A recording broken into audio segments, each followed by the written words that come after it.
Un rapport de l'ONG Oxfam publié la semaine dernière révèle que les principaux chocolatiers du monde, tels que Hershey et Mondelez aux États-Unis, ainsi que Lindt et Nestlé en Suisse, ont vu leurs profits augmenter de 16% en moyenne depuis le début de la pandémie, mais n'ont pas tenu leur promesse d'améliorer les salaires des agriculteurs qui cultivent le cacao au Ghana, l'un des principaux pays producteurs.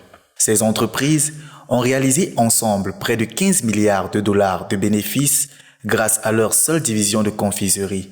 Dans son communiqué, Oxfam relève aussi l'envolée des fortunes des familles Mars et Ferrero, propriétaires des géants du même nom, de plusieurs dizaines de milliards de dollars depuis 2020, selon le classement de Forbes.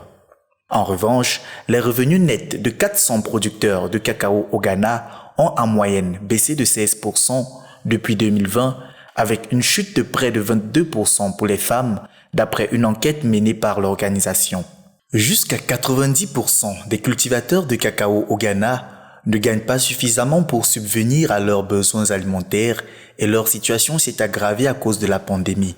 Bien que le Ghana soit responsable de 15% de la production mondiale de cacao, il ne reçoit qu'environ 1,5% des bénéfices annuels du secteur, qui sont estimés à 130 milliards de dollars. Les chocolatiers interrogés ont déclaré qu'ils versaient une prime aux producteurs, mais Oxfam estime que ces primes sont insuffisantes et appelle à une augmentation significative des prix payés aux agriculteurs pour compenser l'impact de l'inflation sur leurs coûts.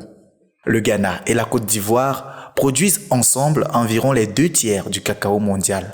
Les grandes entreprises chocolatières telles que Nestlé, Ferrero, Mars et Lindt & Sprüngli ont répondu aux critiques de l'ONG Oxfam concernant leurs pratiques commerciales au Ghana.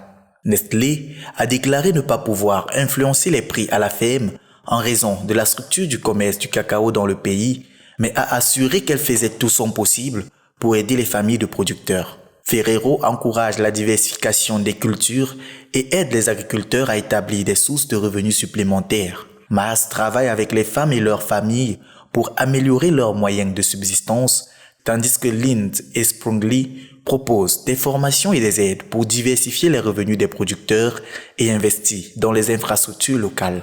Selon Oxfam, les programmes de développement durable des géants du secteur ont tous pour priorité d'aider les agriculteurs à produire plus de cacao. Ces programmes mis en place par les grands chocolatiers n'ont cependant pas réussi à atteindre leurs objectifs et ont même entraîné une diminution des rendements. Les labels de commerce équitable ne suffisent pas à garantir des revenus décents pour les agriculteurs. Amitabh Behar, directeur par intérim d'Oxfam, a souligné que la tarification équitable et les revenus décents sont essentiels pour assurer la durabilité du chocolat. Les autres chocolatiers mentionnés dans le rapport ont opté pour le silence.